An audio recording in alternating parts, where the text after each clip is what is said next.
Shedana Katulu Namula, Mono Kurana Brusini Kote, Nesumaru Raini Kate, Oruna Istimani and Misrula, Misrimu, Niwarishama Mesoi, Kadulu Kata Mola Siri, Uruduka La Sili Kala Kosode,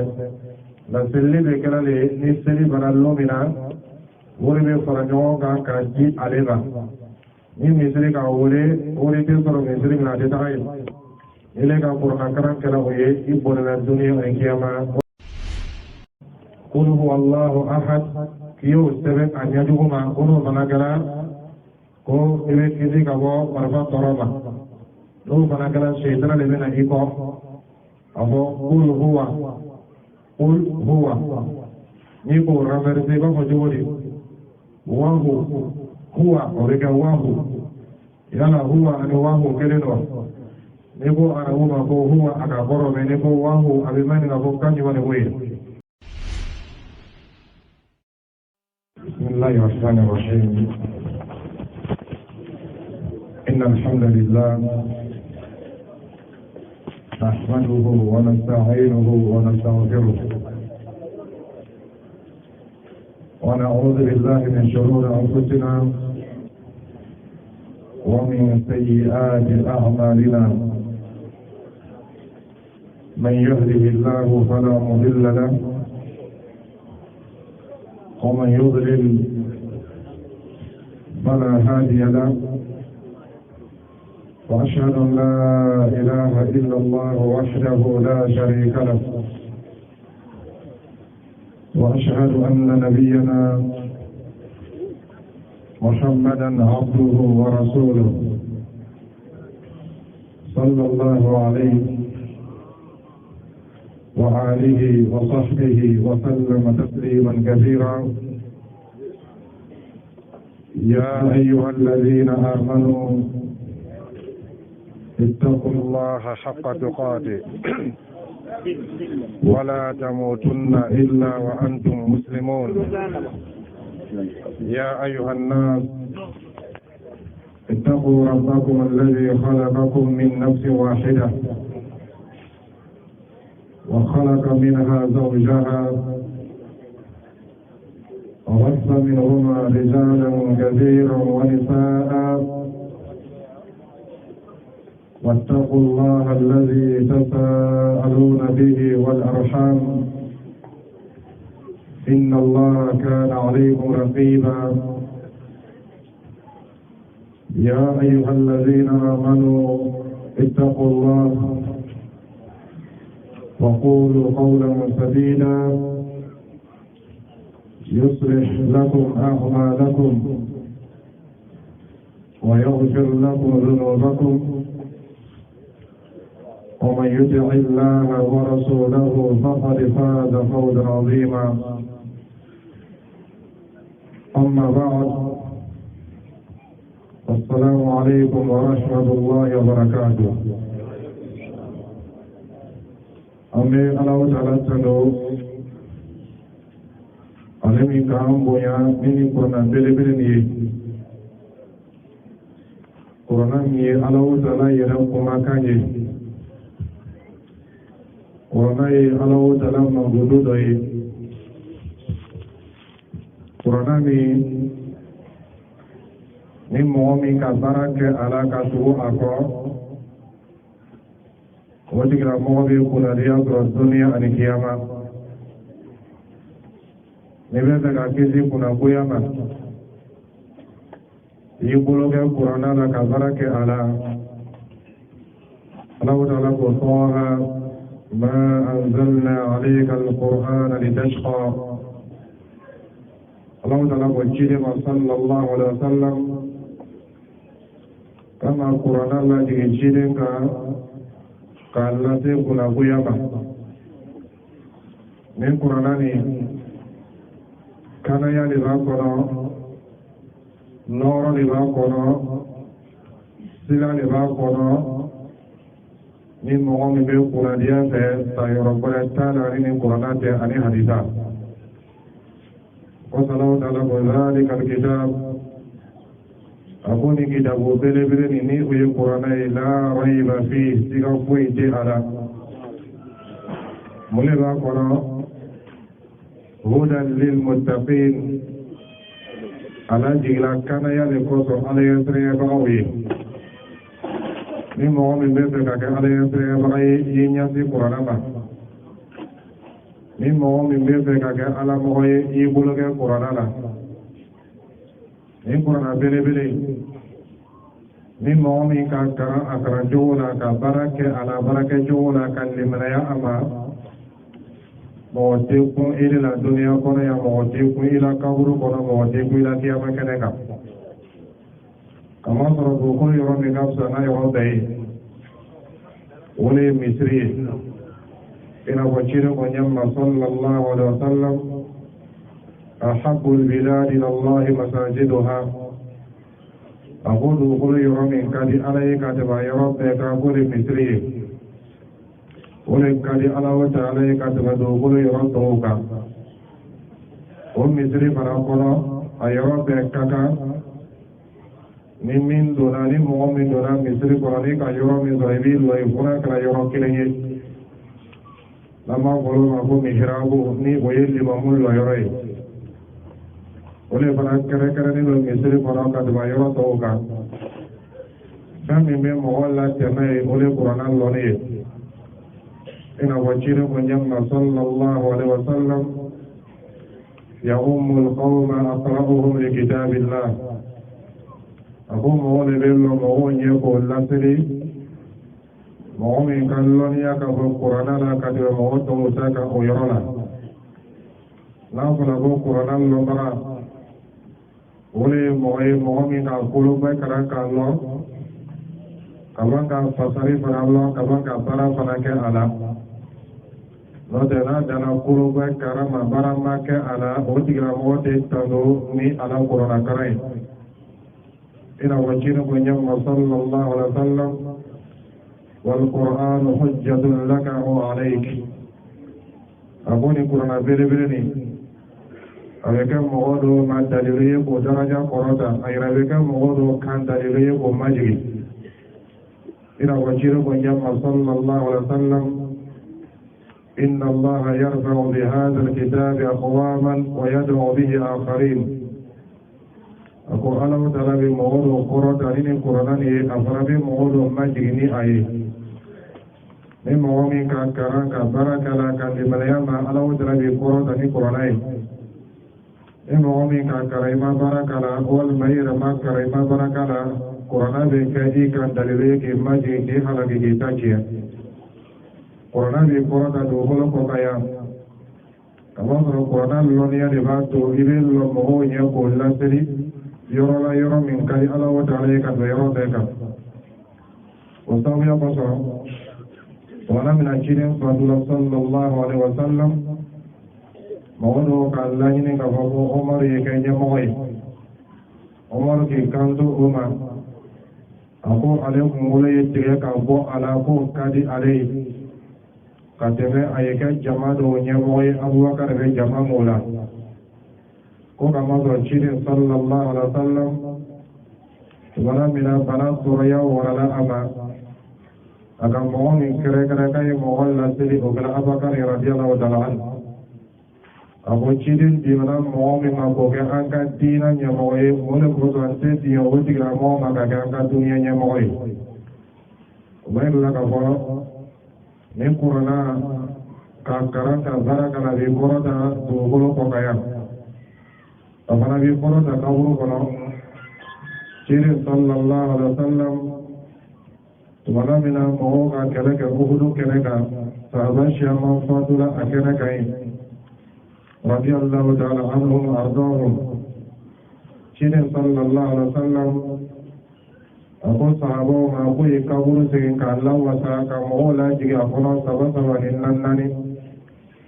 tumana mina kaburu se bana no be ka mo la ji ka wuru ko na o be jire ma ni nga ko sallallahu alaihi wasallam anya da mina joma jire me so ro bolu ya ma ni nga ayyuhum aktharu akhzan lil qur'an abo ma ni nga ko jo ni ga qur'an lo ni ya ka bo ni jamala ka de to ta ka ni mo sa ba ni mo na ni jo ni ga qur'an lo ni ya ka bo no ki bolu lo mo mi na شرما صلى الله عليه وسلم أيو فلالتي كبر قنا غير لك هو قرآن الله نغسو وكسني معي مغمى قرآن الله ألنا ظرف للمؤمن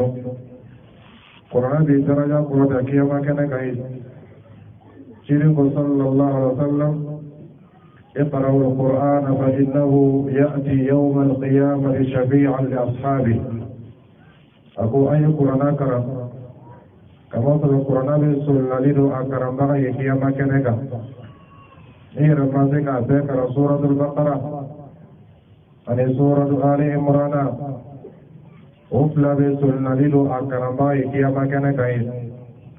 قرآن ألو دلقمك سلنا لله دون مصامي فقولي ألو تعالي نيلنا سلنا اللبا كلا ألو تعالى كما كان ألو تعالى فسيغاتي وسلنا لله لله إما فمن مولا بإما أولي قرنا بلي بلي ليريكا كراكا براكا مؤموكا قرنا دروسيكا براكا على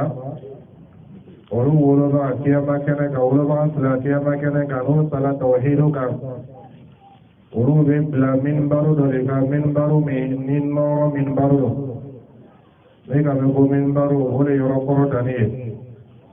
be nya be o ma kiya ma kana ka be be nya ko o be ko mo min be o pla ti nyona wal ma mo min ta ka wono dai fo mo be nya ma in ga ko ya la ko no le na be mo le wa wal ma chi do lo alo fo ina ka ko na be mo de chi do de Allah Ta'ala ko harga dina ko ka dinin bila Qur'an lonia nyanyina Allah Ta'ala ka Qur'an lonia di dima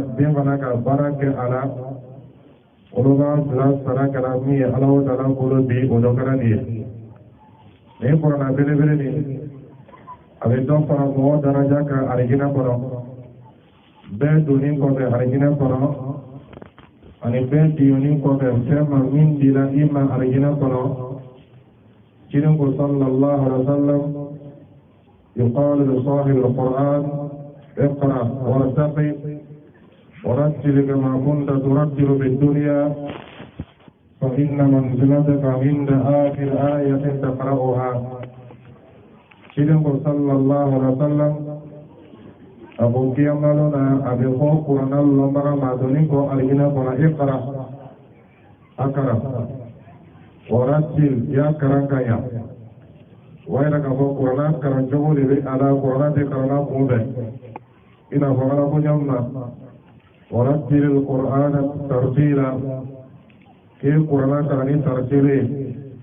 علي بن أبي طالب رضي الله تعالى عنه أليكو أي جوده تجويدا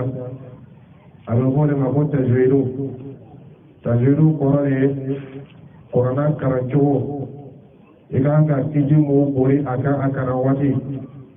ni oye harfu kelen be boni amoyoro la abukana harfu muani segi kata muani kono olebe a harfu kelen be na boyoro fiye ke harfu boyoro kala mano dele de tajudu ke bai ima harfu bo aboyoro la ima tajudu lo kaba fana harfu boto amma ko be mangodo do la ayo ko ko sifato huruf إما أوفر الله إما تجويد الله إن أبنيبو سوء أني سوء وفرم فسيري سوء فلان يونج الله من بعوله إلى ما كأولو كلام إلى تجويده كلام يرون أوفر بالقرآن القرآن أولو كان كسماء بلو ما كاري نيافلا إذا سمعنا كده إذا بلو ما كاري شيافلا أولو بسماء أولو سمايرالا dove stava ciannani dove stava cialloro dove stava ciaworo diaguia bolona nile te nono karama abe koile magi ka tajudu lo abe modo ina ka ko tajudu korole ka ko kan dia akarawati kan dia ni tajudu de pangale be eko alhamdulillahi rabbil alamin arrahmanir rahim مالك يوم الدين إذا تجويد لك ذلك كان ديا كذا صار حرف موكا حكا صار إلى تجويد كذاين وسوي أكو زمو دي كورنا بو كلاما لا فلا بو كاتين جانو فلا دوان أكو بنا ɲɔgɔn dan kɛ kuranna kalan na mɔgɔ minnu bɛ kuranna ko kalan ma olu bɛ mɔgɔ kan dumanw fara fara ɲɔgɔn kan k'olu bɛ taa musabaka la n'o tagala bɛɛ bɛ bila o ɲɛ kamasɔrɔ o ma tajwidu la a ko warattilil qur'ana tartila k'i ye kuranna kalan k'a laɲa o kuranna kalanbaga ni o donna alijinɛ kɔnɔ a bɛ fɔ a ɲɛna k'a y'a kalan warattil kama kunta turattilu fi dunya i tɛ ma karanna k'a laɲa duniya kɔnɔ ɲami ma i y'a kalan o kalancogo la a bɛ fɔ a ma iqra wartaqi a kalan i tɛmɛ kɔrɔ ta la ka taga cilen ko sallallahu alaihi wa sallam ko kalan waati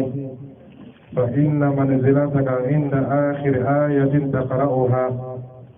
إك درجة اللبا الإبلاس اللبا ولي آية اللبا يجبن منك وإنك فوق نيكا قرنا يورو من دروسي ني صلاة كادو أرجنا كنا ويروتو بيتو إيكونو ني فنا تدونا أرجنا كنا دوفينا كيا كرا وادواني كادو كرا دوفي فري درجة كا Cile tu kai Rasulullah sallallahu alaihi wasallam arjina darajauka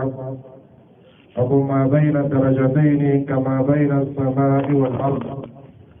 aku arjina daraja fulan nyonje awina bodu kulun istan chela binya bi majiyala ayam bi qur'ana ko akasya nego alhamdulillahi rabbil alamin daraja kelime jiba nego ar-rahmanir rahim daraja kelime jima muka dase ila qur'ana lon dana qur'ana lon ya nana wudala kodi mo ma hakili mo wudi la mo le jade barakade Allah wudala ka mo min denga qur'ana dru de barai dru de min ni ani loni ne bara be nove hakili mo be nya mo wudi la mo de ne be wala ba chine sallallahu alaihi wasallam akadu ke Anas radhiyallahu ta'ala ako Allahu ta'ala ye a harge din shabana anin na shaba ka baraka tu adin ala na bulula wudu jebi kalamiye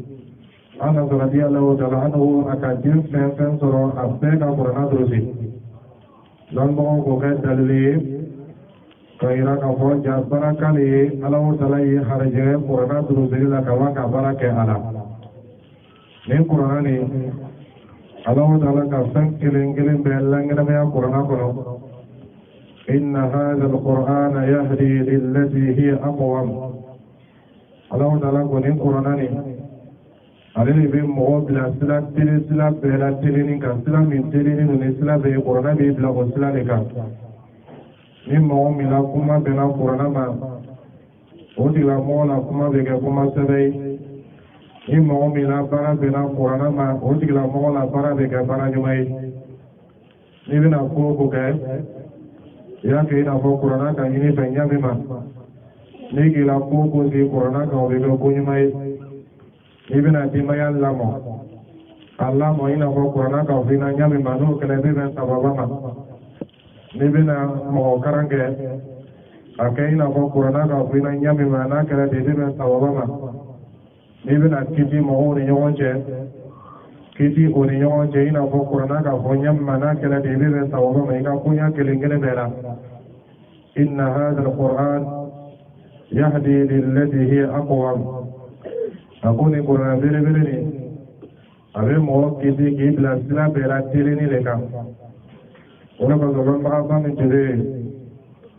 ni a bɛ fɔ ma ko Muhammad Mukhtar Shanqiti rahimahullah akan kitabu bele-bele do be tafsiruna la yufahamu tafsir al-Qur'an bil Qur'an ala kitabu tawaqu adwa'ul bayan ni aya ni tafsiruna na kitabu kalam mu'ami mulai ko tege aba nanti Allah Ta'ala ibn an-nafashama ko ni aya tafsiruna kalau jana nani misal syama ka Qur'an kono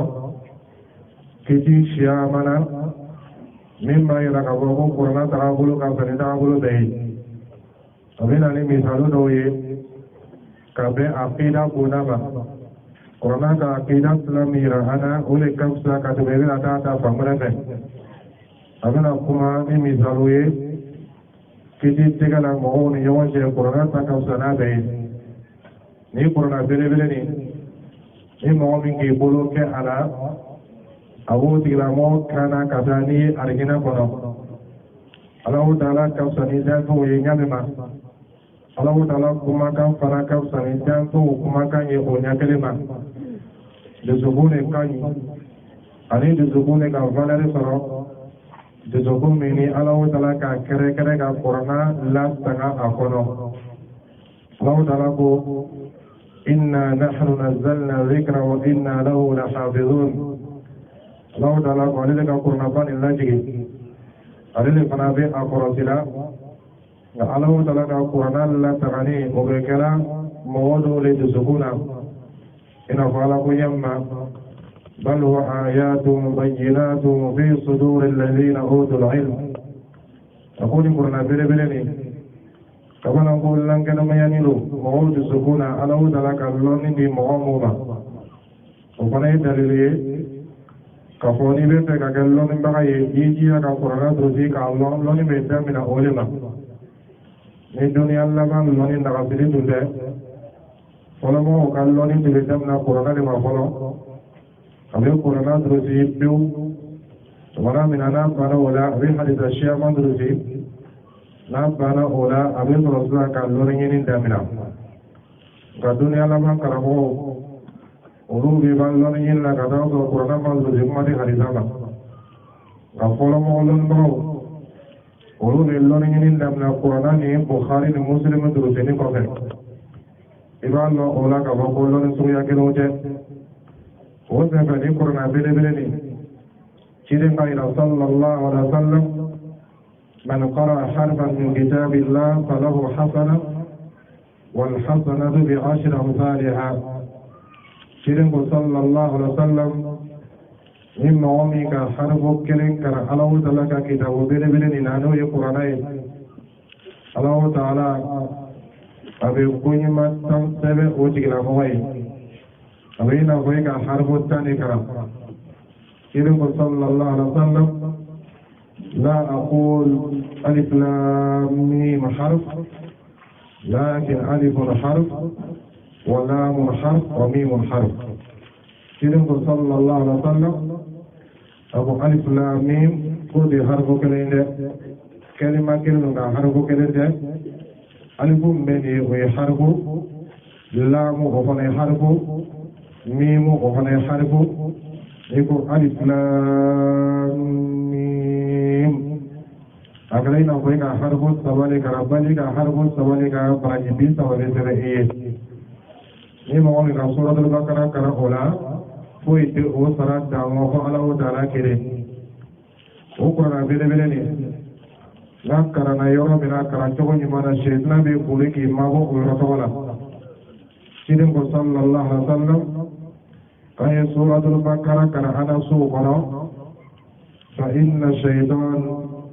kama shaytana yanfiru min al-bayt alladhi tuqra fihi suratul Baqarah abe puri ka ko mono suratul Baqarah be kala bumi mono o ko te ka fo ki komere son wore ko ina Qur'ana ka ila bona o be komere son le ma mo balo ni ni nani Qur'ana karaye ole julawle ma julaya ma ya o bolo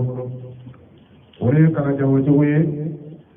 nga kara jawo mbo bolo haramulo Qur'ana te kara ka dunia ni Qur'ana te kara ka wori nyini Qur'ana te kara ka sawa nyini Qur'ana be karane ki bodiya Allah Ta'ala yi ni mo mi na Qur'ana kara kila baran be Qur'ana kara ma mo ye ibe kiyama le firila ka sawa ka dunia yi eka dunia le ta ki ban kiyama la Qur'ana ma jigi o koso salama ka lu ari salama la bon Qur'ana ka ka kara akora tuma be Ogoto ye Allah Ta'ala tanu Allah Ta'ala ki ke moye mo be se ka Qur'ana kara kaba ye go fara ala tanu ka nala ki muso ke moye ka fara ire ka e fla be se ka Qur'ana kara ya Allah Ta'ala tanu ko to me to Allah Ta'ala ka demo di ma demo be se ka Qur'ana kara ita lo ko ne ma kara ye woni ki sigi yo be na mo shia ma ye be dalu lo soro mo me be lu ma be mo tamo mo kelente soro ulu la me be sega corona de kakara iban lo ula ka bo Allah taala kan nema bele bele ke ile Allah taala ka ila sokoro la ke corona be ka so mi ko akambe ko corona ka so le ma mo be corona ka so ko kala kala bol ma suratul baqara shedra be puri ki ma bo ulu to wala ulo ko corona be ka so mo ko olu mo kan ka Allah taala talo emai Allah taala yo ko la jide muso fe sallallahu alaihi wasallam alakum wa dhkurna ma yutla fi buyutikunna min ayati llahi wal hikma akoni muso no ma ay hakili to Allah taala kan ne mala ka min ke aye be ne ma jumai ma yutla fi buyutikun tami be karana ay ka so kono min ayatillah kabo Allah taala ka kabanan gola no Qur'anai wal hikma ni rola ka sunna lima o se gani musumin gala kabo ile chebe Qur'anak kara ila so kore Allah taala tano ka Allah taala ko yimalo kabo no Qur'an be kara yoro mena kara jugun jimana shedra di madu yoro to wala na karana ka be jirin ta sallallahu alaihi wasallam gala karana bida karanjola shaytana be imma do oyro tola kama do bida be yoro shaytana be o bida kana yoro do emiye e ka jama wole kai na korona shagile e bida le anga dina kono kama soro bado be mina chide bulu sallallahu alaihi wasallam bado kenya panabe mina abulo bado do be ame fara ɲɔgɔn kan k'o kɛ ka masɔrɔ dalilu b'an bolo i n'a fɔ an bɛ fara ɲɔgɔn kan ka seli farida duuru kɛ nka bato dɔw bɛ yen an b'olu kɛ an tɛ fara ɲɔgɔn kan k'o kɛ i n'a fɔ nafila seli bɛ ɲami ma an bɛ fara ɲɔgɔn kan ka fitiri seli nka ni fitiri seli bana nafila min bɛ seli fitiri kɔfɛ bɛɛ b'i ta kɛ mɔgɔw tɛ fara ɲɔgɔn kan k'o kɛ n'a ye ka ye ban selila ɲɔgɔn fɛ n'a ye ka ye ban fitiri selila ɲɔgɔn fɛ o bɛ kɛ bidan ye nay fana ka dabo akama ka nafla sere ɲɔgɔn fɛ fitiri kɔfɛ o fana bɛ kɛ bidan ye kaba sɔrɔ diina bɛ ta ciden ka kɛ ɲɛmi ma sallallahu alaihi wa sallam an lasuna kurana karan na a ma fɔ k'a fɔ an ye fara ɲɔgɔn kan ka kurana tila an ni ɲɔgɔn cɛ dɔ bɛ nin kana dɔ bɛ nin kana dɔ bɛ nin kana fo ka kurana jigin yɔrɔ kelen o ye bidan de ye o bɛ kɛ sababu ye ka na ni balawu ye a tɛ balawu wuli ka bɔ yen o bɛ kɛ sababu ye ka dɔ fara gɛlɛya kan a tɛ gɛlɛya wuli ka bɔ yen o de kɔsɔn ni k'an ka farafin jamana ninnu filɛ waati bɛɛ dɔ de bɛ farala gɛlɛya kan ka sababu kɛ bidan suguyaw ye Allahu taala ko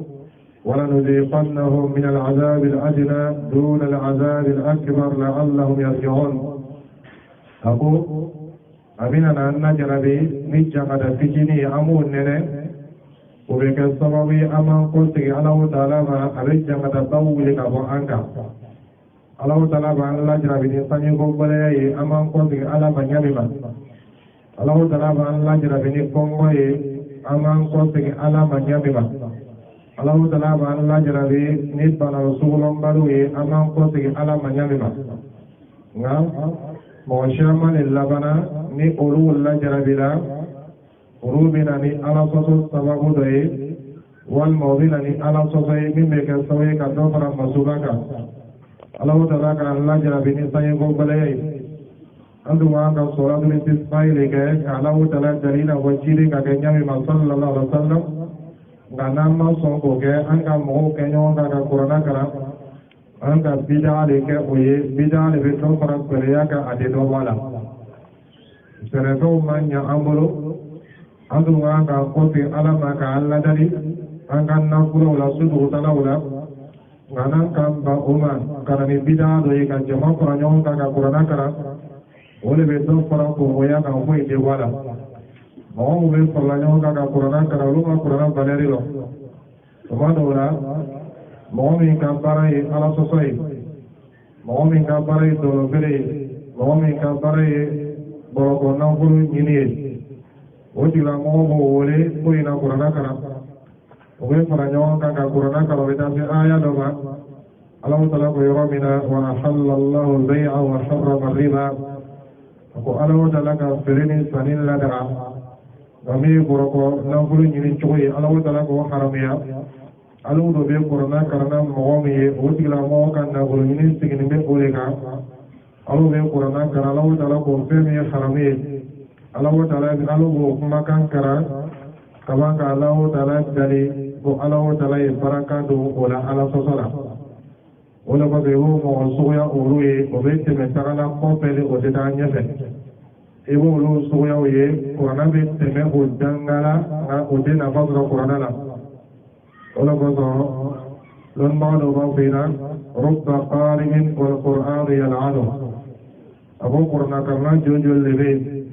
kada pro qur'ana ba dangala qur'ana ba jigi o ko so sahaba jumla radiyallahu ta'ala anhu lo ka jawon soro ne ko gonte ni rahimahullah ne ka iranya mi ma lo to ka jawon soro wa ko kirina kale qur'ana kara wal akharun yastami'un to bi tulma lo abe ala ko le faida fa idha qira al qur'an fastami'u lahu wa ansitu aboni qur'ana ka kan karana ayay tulma lo abe ali ayay daje no kala lo dala be hina ayla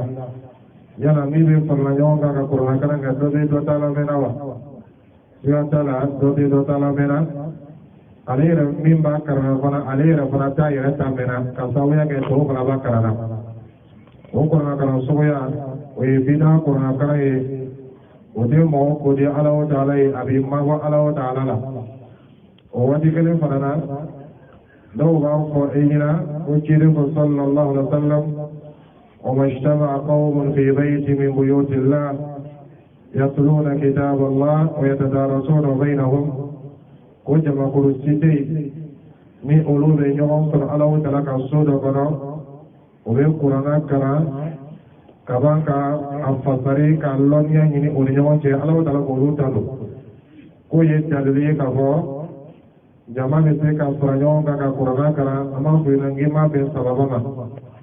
حديث قولي وما اجتمع قوم في بيت من بيوت الله أقول جمع قرسيما ينصر على كالسود وقرأ على كالسود جمالي وأن المساجد لله على وطلع كالسود قولي مسروي شيرين صلى الله عليه وسلم أكمل مسري لما أقول جمع قرو وينصر مسري قرو yala alu be farla nyon ka yoro mena kata qur'ana kara misru wa wal ma ho ka sokoro lalo sega foi tala ho ka sokoro lalo o to ma bara gani halidalila abu yatluna kitab allah ko be alaw dalaga kitabu kara yala adana ko mawa madaw made wa yatadarasuna bainahum o be ba ka nyon kara ala ka fasare nyon e ka wala nyon e ila ko tafsiru kelo ba ke nyabe ma yani kara mo jabe tafsiru da bina aba ko kilina kay qur'ana kara to ba labe wala mina no karam bana ale na ba wala ka kiti nya ko mo yina hadisa kan be ole ba ka mo be mingala hadisa kan de uma ina ko do bana ba ke olu ka min famiya qur'ana ko la ka ke lisimu ye ka tirigi rela ole ka ble fare ma ko muru de dira woni ka bile fara ma ko kise te dila ni ko mo fe fe ani jeno le benyo fe ni ka mo me ko muru te do ala ani jena do le benyo fe o le muru parila na do jiya le ko muru te do ala ni ka mo me ko kise te do ala ani jeno le benyo fe o le ba parila na do jiya le kise te do ala ko bi na ne ko qur'ana aya lo ka dalu le qur'ana ko ko fe mo nya mi ta la jiya fo ita la qur'ana nya mi ni lo ina fa do ba ko nyamna قالوا تلقوا يرمنا ولقد ضل منكم جبلا كثيرا وآياني كونيكا وبرجر وكان سريئين لكم كزت ديلا كونغا كيكنا كثيرا بسبدا إمام ولقد ضل منكم جبلا كثير قالوا تلقوا كثيرا إلى فوق كثير أبدا يرى شيطان بنا لسوانا بناني قالوا تلقوا مكا يلما وسبجلوا كسبب وسريئ لكم ما ويرى ika qur'ana le yerewa ka sidigira la usawya ko shaytana nana afomi balagala qul huwallahu ahad kiyo sebe anyajuma qul balagala ko ebe kizi ka bo barba toroma do balagala shaytana le bena iko abo qul huwa ni ko ramerse ba ko jodi wahu huwa obeka wahu yala huwa ani wahu keleno ni ko arabu ko huwa akaboro me ni ko wahu abimani ngabo kanyi wale we qul ni ko luku qul afo me ni ko luku bona kala jena kaino da wani ka konte o tembe o ko ran nyawi nya ulu shaytana be na mawla walila mawu to yara kalama abe ko ulu na ko qur'an ayalo wal mawfina inna anzalnahu fi laylatil qadr wama adraka ka kabe dai ko harje sabinati yala ala ko le bawa ala ko inna anzalnahu fi laylatil qadr wama adraka ma laylatul qadr ule qalaina enele ko wama adraka kawaka kakura foraka kadore foraka wama adraka ka ko harje sabinati diga tala ini shaytan be ñoo bolo koy walma idha jaa nasrullahi wal fath wa ra'aita an-nasa yala ala ka foti dewa wato ni nabi sabala no ayini liti musabala no be qur'ana yere malale ka ba chugula ka kan so ya gore no kala shaytan be to sura kana awada te mun shaytan la kirmado ala ka sura tirina وصلوا لكم إن عبادي ليس لك عليه سلطان صلوا لكم الشيطان ما كالك جوسان مو فقد الشيطان لا قلوما فقد الشيطان لا كلمات قلولا كالشيطان بإنك نغلق ما وجين على فلا كسرى أبسر كفرنا سرهما ولما صدوا الله فينا بدعوا الله فينا لفصر أيضا فلقولوا تعبلي بدعي وكذا صار أولو تفهم مرة فلا كلا لا إله إلا الله أولو تفهم مرة فلا كلا صلي أولو تفهم مرة فلا كلا استغفاري يا فينا قل لا إله إلا الله وتبدأيو غير كأواتي من كركنا ويصواب الشيء كما وراب الشيء كما أولك على بدأي إذا لك جددا من سجى على ويك كما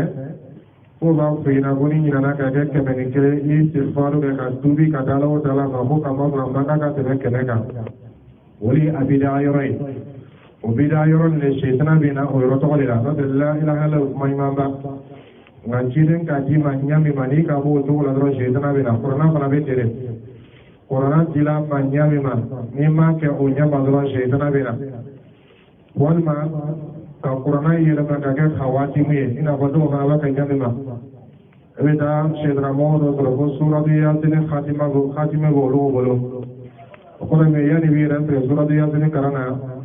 ya khawati mu chi ko siri irala walma ka genna ti ki kwala kona kala we ko fanga ka ho ka de ya ko be kara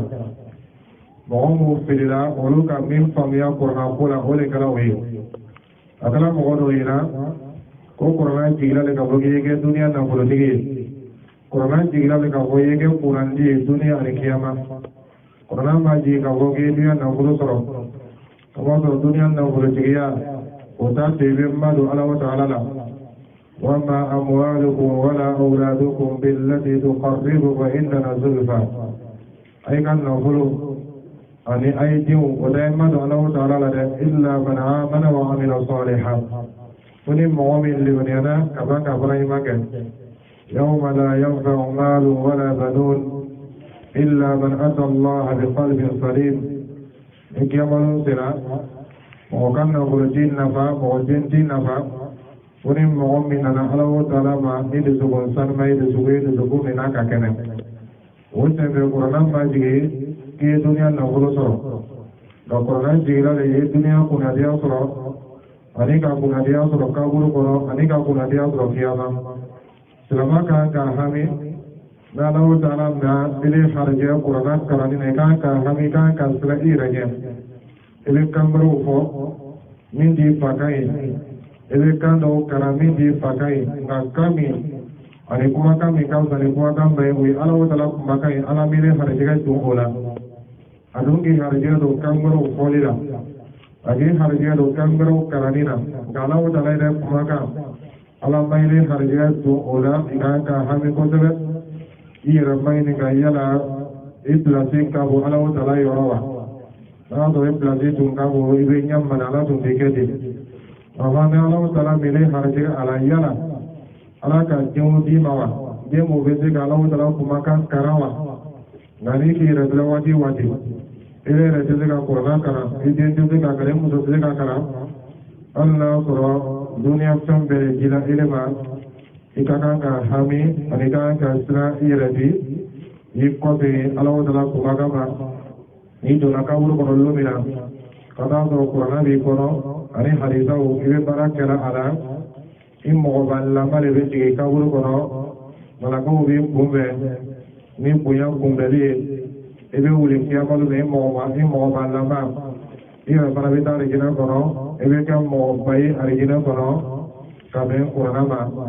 o tawya ko ya jija ni qur'ana ni lonia nyani ni la anse ko da mayra la ni sala ka bedru dia bedru di ni ma se ka bedru di se ko ke ni ra ma se ka shama bedru di ye se ka yo be kara Allah taala kala ke hal ja bedru di la ikana kai na bo shedra mo ba ke yamma shedra ka tulunga mula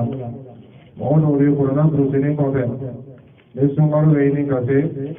Uru nejimani kan misiru lila misiri mu ni warishama me sorai. Kadu ulu ye kata mohon lasiri ye. Uru tu ka lasiri kala ala kosole. Lasiri be kala le nisiri banallo mina. Uri be faranyo ka kaji aleba. Ni misiri ka uri te soro misiri kala detarai. إليك قرآن كرام كلاوي إبونا الدنيا والقيامة والله تعالى أعلم وصلى الله على نبينا محمد